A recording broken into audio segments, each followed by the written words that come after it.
Welcome back to Star Sisters. I'm so excited for today's conversation with a truly inspiring guest, Marie Sirois. Marie is a wellness consultant dedicated to guiding individuals toward holistic well being. With a background in law, she understands the pressures of high stress careers and the importance of maintaining balance. Through her work, Marie offers personalized wellness strategies to help clients achieve harmony in their lives. Marie's story of transitioning from a high powered legal career to a life centered on wellness is incredibly inspiring, and I am so excited to share it with you all. So, Marie, let's just start with something I asked every guest on the show. What lights you up? That's a really good question. That's a yummy one. What lights me up? Um, and I say this as I'm looking outside my window at the ocean in Costa Rica.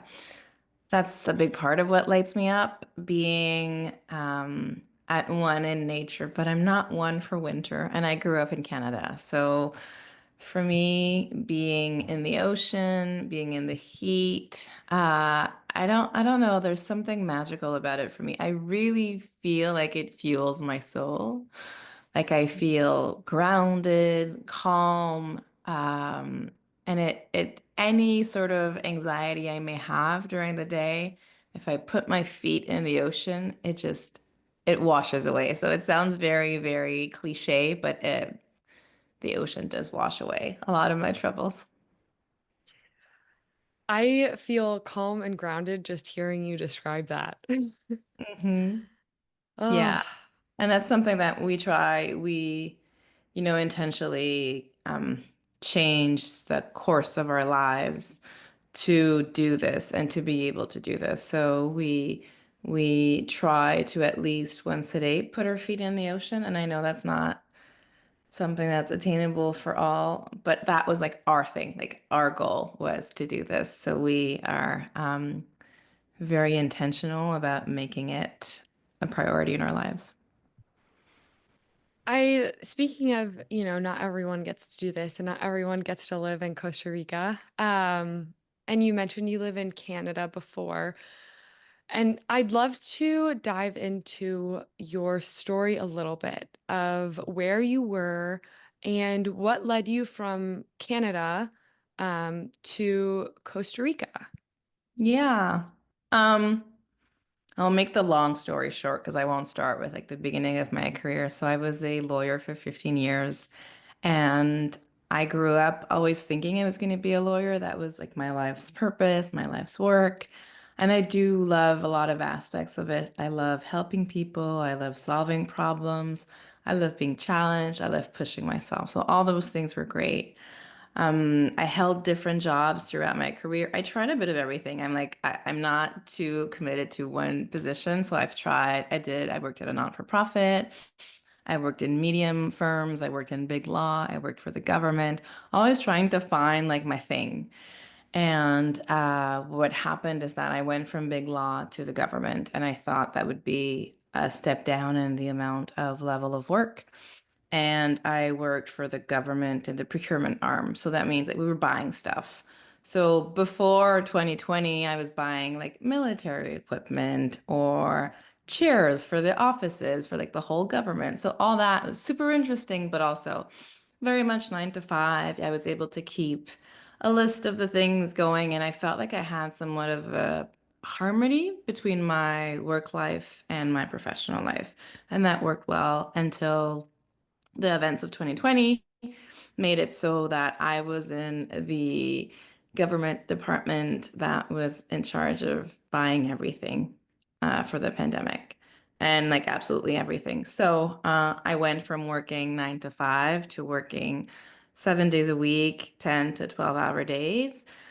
And I did that for over a year and a half before I burnt out. And I kept going and I kept going. And I had this like, when you have this adrenaline and you feel like you're doing something good, and that's what it was like at the beginning, and it was a common goal. We were, all working towards something together. And then towards the end, it was like, okay, we're still working on this common goal, but it feels like, so I had a lot of colleagues falling, like they were getting off sick and not coming back from work, or crazy flu that wouldn't go away because we had, and I had been in fight or flight for a year and a half.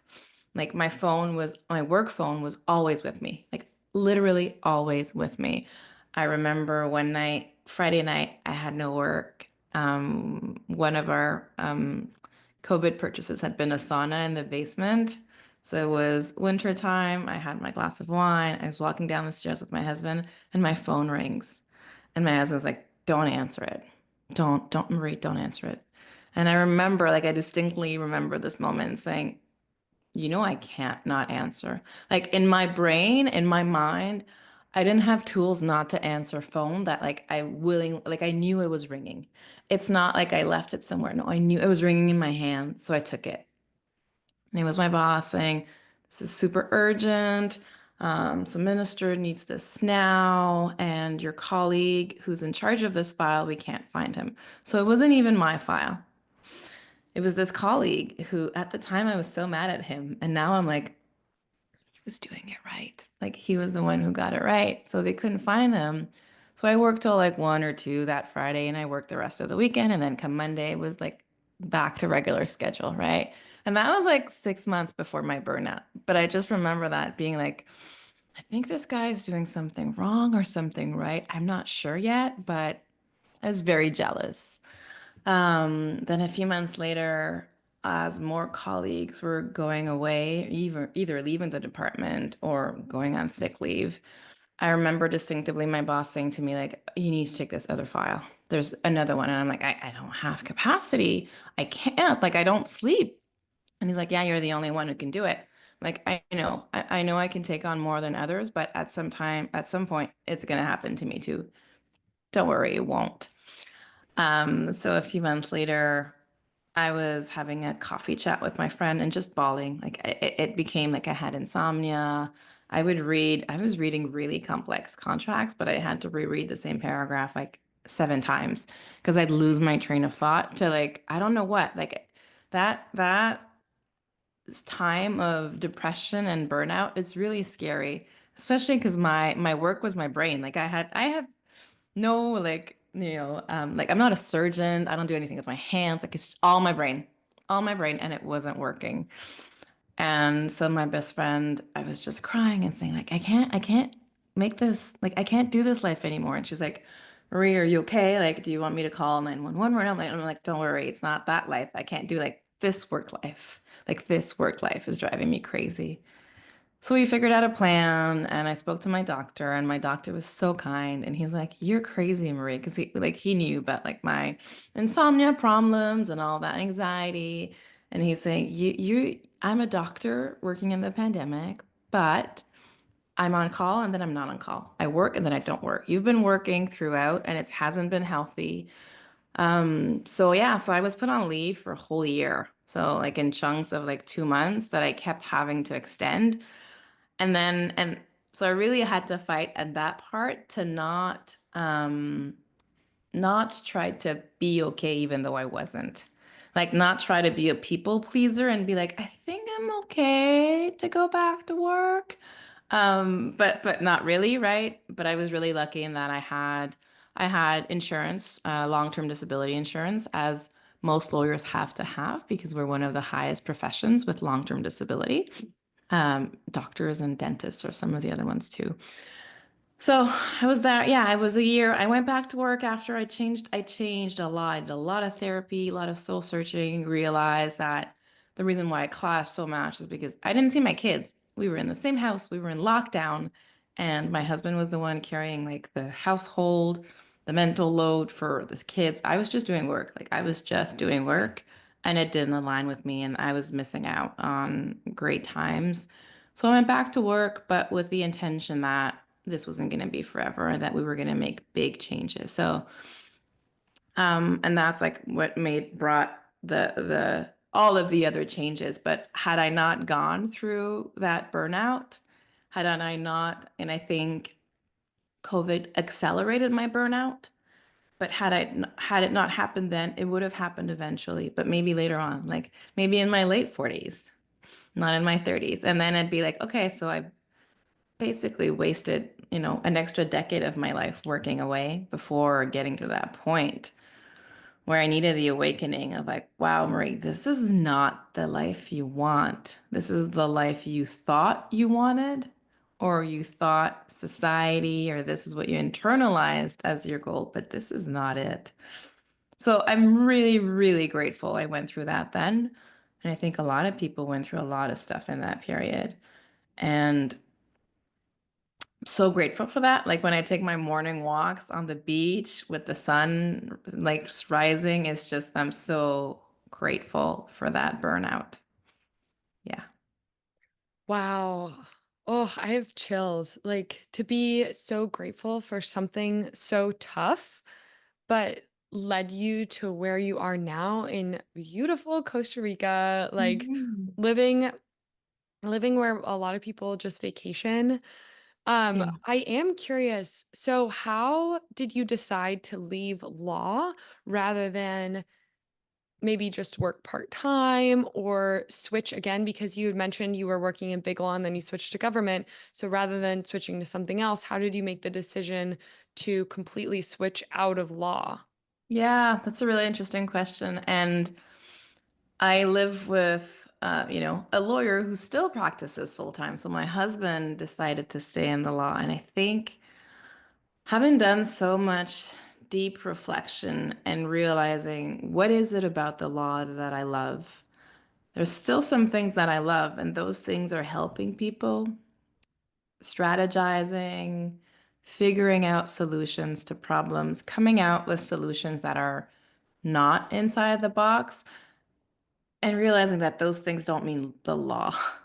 Like, I don't need to be a lawyer to do that. I can do so many other things. And to me, it felt like instead, I can help other lawyers and other high achievers find more harmony in their life because I've been through it. And I'm really lucky. Like I have been very blessed in that my dark time was a burnout. It's not fun. Like I don't mean that it's a minimal thing, but it's no, it's not cancer. There are other things that stress can come out as. So I am very grateful. And I felt like the law was, well, first of all, my dad's a lawyer, my grandfather was a judge. Oh, So it was wow. very like, so I never thought, like I never applied to anything else but to law school. I just knew that I was going to be a lawyer. Was it my own thing or was it because that's the thing that I heard since I was 3 years old? I don't know, right? But now that I'm old enough, I feel like, oh, now I'm old enough. Like now I'm in my 40s now, and I'm like, oh.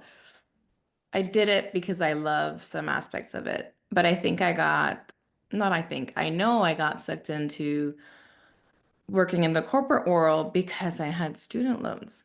And student loans need to get paid back. And even though I would have loved to work for legal aid, like the pay and the amount of hours, I would have worked just the amount of hours, wouldn't have been able to repay back my student loan. So I have like a deep admiration for people who do that.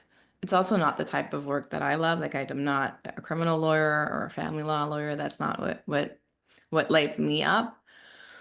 But, with the law, there's so many things you can do, and I'm not saying I'll never do it again, but I'll never do it again full time, and I will always do it on my own terms now. And that doesn't mean, I mean, like my husband's law firm it's run from, his office in our apartment, so by the beach. So there are ways to do things differently that I didn't know were possible before because I was so stuck in that box that I didn't see other possibilities. So, occasionally I'll help my husband with a few things and I'll do that, but but I'll do that in the middle of all my other things that I'm doing too. I like to stay busy without being like just busy for the sake of it. I like to occupy my days and feel like I'm productive, but not with that guilt that comes from it, just from a place of joy, if that makes sense. Yeah. And that's really inspiring too that you have been able to hone in on what you loved about law Mhm. and still work in that capacity. And then also realize that you were in a box because I think, especially in these professional careers, like you being in law and me being in medicine, there is a very well worn beaten path. And it is Yeah. so easy just to follow the beaten path. Like I know in my experience, once you're in med school, it's like, oh, you're in med school, you just pick a residency you want to do, you do the residency, then you'll get a job and then before you know it, your life is all planned out for you. And while in some aspects it's really nice, in other aspects, I don't want to wake up when I'm 45 and be like, what happened? Like, when did I stop choosing what lights me up and where I get to go? Because I think Yeah. especially as visionaries, that's such a big thing. So it's so inspiring that you were able to not just see the box you were in, but then also step outside of it and say, "Oh wow, okay, I can still do all the things I love and use the skills I've developed as a lawyer and use it in a different capacity in a way that does light me up and it does bring me joy." So thank you for sharing all of that part of your journey. Yeah, the way I see it, like I see it as like train tracks, and like everybody's on this train. And especially when I was at government, like everybody's going towards retirement, a pension, and benefits and all that stuff. And it's like, yeah, but like, have you looked around? Like, there's a lot of stuff to discover and see. Like, we can get off the train, choose a different, like, if it's a fork in the road, I'll take it. I'll come back. Like, I am lucky that I have a professional degree and that I can always come back to it, right? Like it's always there. Like I feel like it's the train that's there. I can take it if I want, but I can also wander around Mhm. and do other things that really light me up and knowing that I'll catch the next one. I'm not late. There's no timeline. I am on my own timeline. So that's the way I see it. Yeah, and God guides us ultimately to where we're supposed to be. So maybe, you're supposed to come back to the train Yeah. in however many years, or maybe he's like, "No, Marie, like I want you to enjoy all of this beautiful scenery, the countryside slash jungle." You know what I mean? Yeah, exactly, exactly. And what will be will be. Like I used to have like a plan for my life and be like, I was the most type A perfectionist that you could have, run into. And now I'm like, oh, everything is always working out for myself. Everything's always working out for me. And I was with a client last week and we were doing some tapping, some emotional like the tapping, the somatic work. Hmm. And I finished and I closed it off with everything is always working out for me. Oh my God, the tears, they're like, oh my God, you're so right. Everything is always working out for me. Like the traumas I went through, the divorce, the awful things that when I was going through it, I thought like, why is this happening to me? In the end, to be here and say like, oh, everything is always working out for me. Like there is light at the end of the tunnel, even though right now the tunnel's really dark. Like there's always, I truly believe that. Yeah, I am with you. And it takes a lot of courage to maintain that perspective and to continue moving forward because it can be really scary to do things that are unfamiliar Hmm. and to continue to move through the big emotions and the hard times and step away from that familiar Yeah. pattern, whatever the pattern might be. Yeah. Yeah, exactly. It's a harder to step out because we don't like change as humans. Mhm. We don't like it. We're good. We're good. We're comfortable. We're good. Yeah, yeah. Well, and speaking of big changes, Canada Hmm. to Costa Rica is a big move. How did you settle on Costa Rica? What drew you to that land specifically? Yeah. So my mom is from El Salvador. She met my dad in El Salvador. So my parents, so growing up, I always visited El Salvador. And during the pandemic, when we couldn't, Canada was one of the countries that was the most like locked down.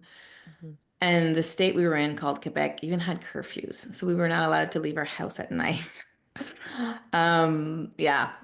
Anyway, we eventually got the right to go into to move, we could fly within the country. So we did that. We went to the Rockies. We left that.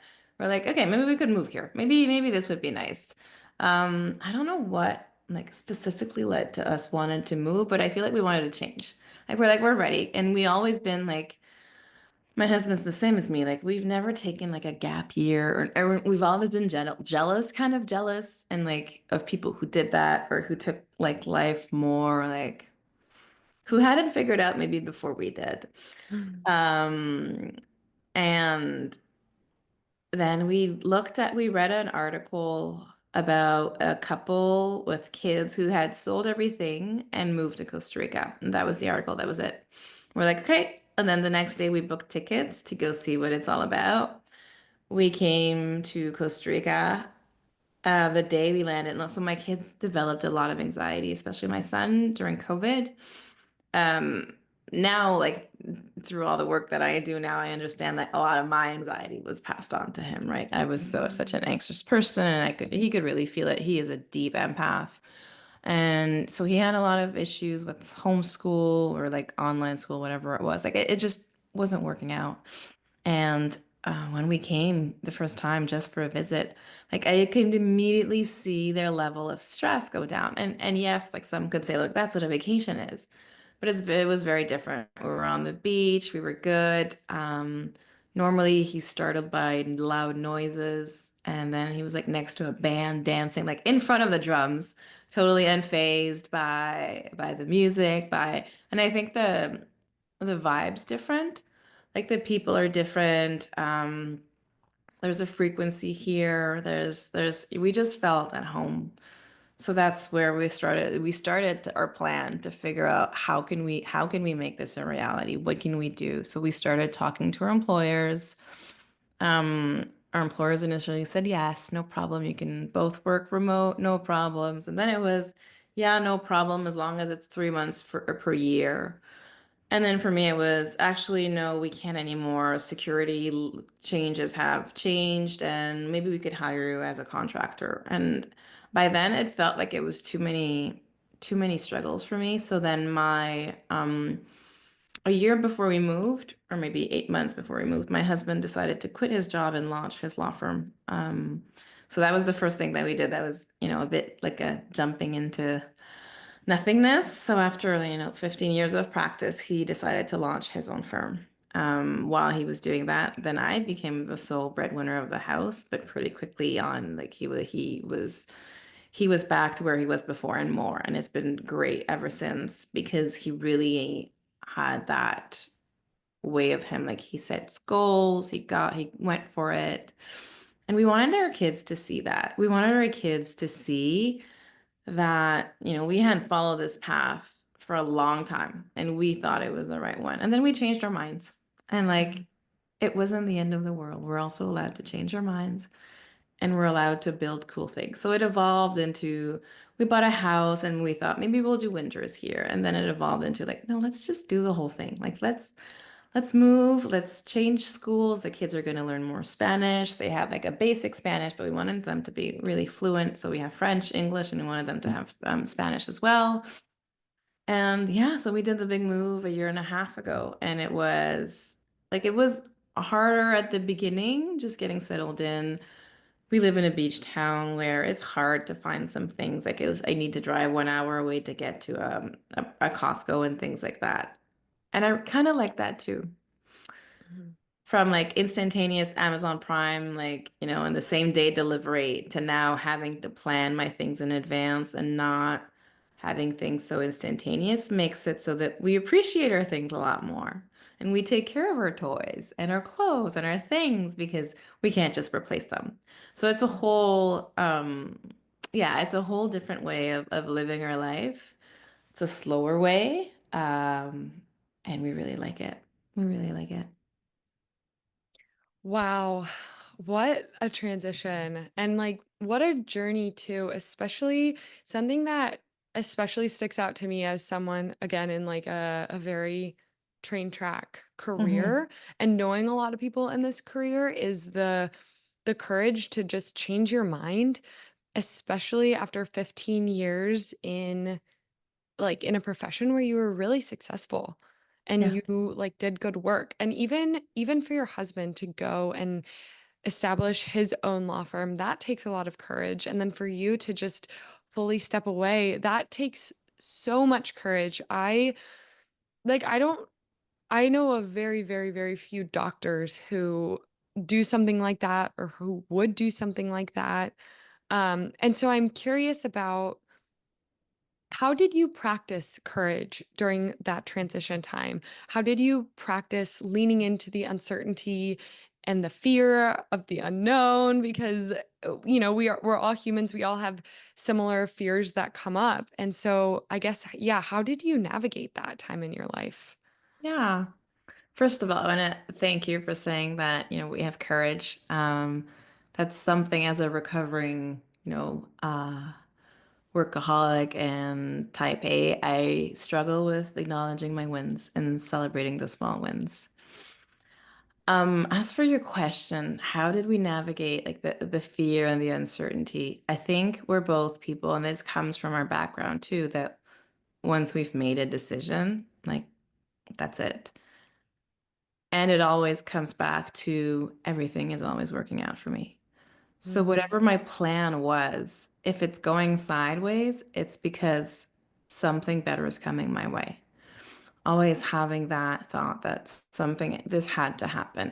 And I can't remember what the exact thing was, but we've really ingrained that in our children. Like my children really get that. They're like, oh, it's okay. Like they're not that disappointed when things don't work out because there's something else coming. And I can't remember what it was, but there was an accident somewhere and we were supposed to leave, but then I think he forgot he was wearing the wrong shoes. Like we were going hiking and he was wearing Crocs, so he had to run back into the house, put his shoes, he put his sneakers on, and then he left. And then when we get to the accident, he's like, "Wow, isn't it amazing that I went back to get my shoes?" And I'm like, "What are you talking about, buddy?"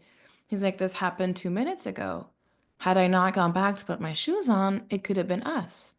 I'm like, oh, that's a cool perspective. Like I hadn't thought about it that way. But I love that that's how he interprets it. Like he's that we're like, oh, you're right. So my annoyance with him going back to put his shoes on because like who wears Crocs to go hiking was like, and then I was humbled by lesson learned. Yes, you're right, Charles. Everything does happen for a reason. So yeah, so whenever there was fear, like living in Costa Rica is not simple. There are many challenges, like many, many challenges. We are in a developing country. Things work really slowly. There's a lot of bureaucracy. Construction's bad, like the state of the roads is bad. The cars, there's always something going on with our cars. Like there are always things coming up, but we choose to see it as the little price we pay to live in paradise. Like nothing is perfect. And if life were truly perfect all the time, then we wouldn't appreciate it as much as I'm grateful and appreciative of my moments that I have on the beach, walking with my kids or them in the water. Like that really, really makes me appreciate. So concentrating on those, seeing them, what do people call them? Like the glimmers of hope and joy everywhere. So really having that.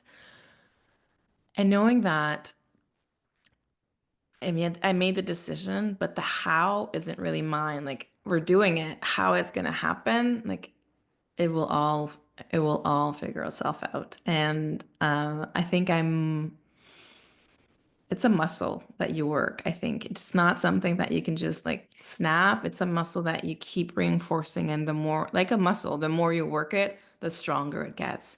And the easier it comes to, if you're doing biceps and you're at 15 pounds, then once you do a 5 pounder, it's super easy. So I think it's like the same thing with this type of strength of deep belief that things are working out for you and that whatever is happening is supposed to be happening to you. You have something to learn from it, or there's something that needed for me to happen, like the shoes, going back to the shoes, so I don't get into this huge like 10 car pileup that all had to happen. So yeah, it's the muscle and it's the practicing. And I think to get started with it, it's just getting started, having that intention And then slowly being really kind with yourself that, like, once you're out of your comfort zone, like, that's exactly what it means. Like, you are out of it and it's uncomfortable and being okay with being uncomfortable.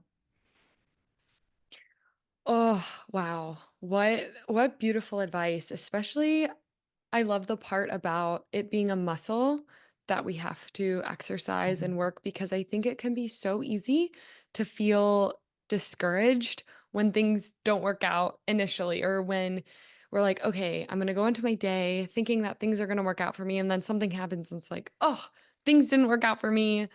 It must not work for me because of Yeah. course things aren't going to work for me, blah, blah, blah. But what I tell myself sometimes is I'm not so special where things wouldn't work out for me just because I'm me, you know? Like, I'm not that Yeah. special. Things are gonna work out for me. Yeah. I love that. Like, yeah, I'm no special than anybody else. It will work out. Yeah. Yeah. Yeah. Another practice that I love to do is when I wake up, before I open my eyes, like when I'm awake, but your brain's is in a different state of waves, like it's more than the tether. I like to set my intention for the day then. Mm. While my eyes are still closed, while my brain is very open to all the suggestions. So I don't want to go into like my to-do list of like, okay, the alarm went off. I usually wake up without an alarm, but if the alarm goes off, like I don't want to do like, okay, to do, I have this is that. I take a moment. Today my intention was maybe I'm going to be present. I'm going to find joy in little moments. Everything's going to work out for me. And then once I feel it, like I feel it in my body, I feel everywhere, then I'm ready to start my day and just, get up and go outside. What a wonderful day to start the day off. Yeah, Hmm. I find starting the day with intention and also ending the day with either a reflection or another intention, just like it turns everything around. It Yeah. does. It does. I don't know. Like your brain sees things differently than it did, and then it would if like you start your day by scrolling your phone, and then you're like, you have other people's impressions as your intention, which is not something that we want. Yeah, no, and it's not from God either. It's from the world, and the world Mhm. is, as we Yeah, know, an imperfect place. it is. It is. Yeah. So just in the spirit of keeping these episodes short and potent and yeah, just short and sweet, I am gonna transition into our final question that I also ask everyone. Even though I would love to continue talking about this and maybe you can come on for a future episode as well. Um, but so the other question that I ask everyone is to someone feeling stuck or overwhelmed or maybe even starting to burn out right now, what is one piece of advice you would give to them to help them begin their healing journey or coming into their full authenticity? Yeah, that's so powerful. And I think knowing what I know now, like the type of individuals who will go into burnout are usually high achievers, people who are perfectionists and who believe perfection is required Mm. and demanded of them. Like they demanded it of themselves, they believe people demanded of them. And so it's to do exactly the opposite, is to be super kind to yourself, is to not be demanding towards. Because I made the mistake of going down that road of like, all right, I'm gonna meditate 20 minutes a day, every day, and I'm gonna do yoga, and I'm gonna eat right, and I'm gonna do, and every time I failed, one, two, three, four, five of the things that I'd set, it would create this loop of reinforcement of like, see, I further failed. I failed again. I failed again. I failed again. And I didn't know how to climb out of that one because I kept like making myself a failure. And I use air quotes because it's not true. Definitely not true. But I didn't have tools then. So like my number one thing is be kind to yourself and find one thing. And the one thing can be I myself find gratitude journals to be incredibly potent and they are so powerful because there's scientific evidence that when you practice gratitude, be it written, but even if you don't have the time, wake up when you're working, wake up in the morning if you want to be grateful for three things. And it can be, I'm grateful for the mattress I'm sleeping on. I'm grateful it's not raining today, or I'm grateful it's raining today and the plants get some water, right? It doesn't have to be these groundbreaking, like, my life is amazing, I made $1 million. It gets to be super simple. And if you don't get to do your gratitude that day, don't beat yourself up. Don't be hard on yourself. Just try to be really kind to yourself. And when I talk to my clients about it, with the way they talk to themselves, and I say, like, would you ever say this to anybody else? Like, would you ever speak to a loved one like you speak to yourself? Like, never, right? Like, it would be, no, you'd lose all your friends. Like, you wouldn't have any friends. So why do we do it to ourselves? And to be fair, we do it because it has led us to where we are. It has, given us a great job, a great position, status, and all that stuff. But then something happens and your values change and it doesn't serve you anymore. So being kind, practicing gratitude, and just, even if you don't get to do it, like, be kind to yourself. You're trying. Yeah, so starting really, really small and then adding from there, as opposed to like doing the grand gestures, which will fail inevitably because you're too tired to be doing all those things. And then you're too exhausted and you feel overwhelmed. And if you add too many things, it's just adding stacks to a plate, to like all your plates, and it's just balancing more and more and more, even if it is self-care, and it should be there, but not when you're just at the very beginning. Like, you can do that once you've cleared a lot of the stuff. But yeah, start small, be kind to yourself, and start a very simple gratitude practice. I love that advice, especially to recovering perfectionists or maybe perfectionists who don't yet realize it's a problem in their lives. Um, it's always such a great place to start with kindness and gratitude, like two easy, simple things. Yeah. Yeah. So, well, Marie, thank you so much for coming on today and sharing your wisdom and the pieces of your journey that have really highlighted how courageous you've been and how you've just chosen you and you've chosen your family and to be authentic in who you are and what really lights you up. So, thank you so much for coming on and sharing all of that, and it's been really, really wonderful to have you on. Thanks for having me, and thanks for your amazing platform. You're doing, like, it's amazing to see you grow and see you with Star Sisters. It's so lovely to see you.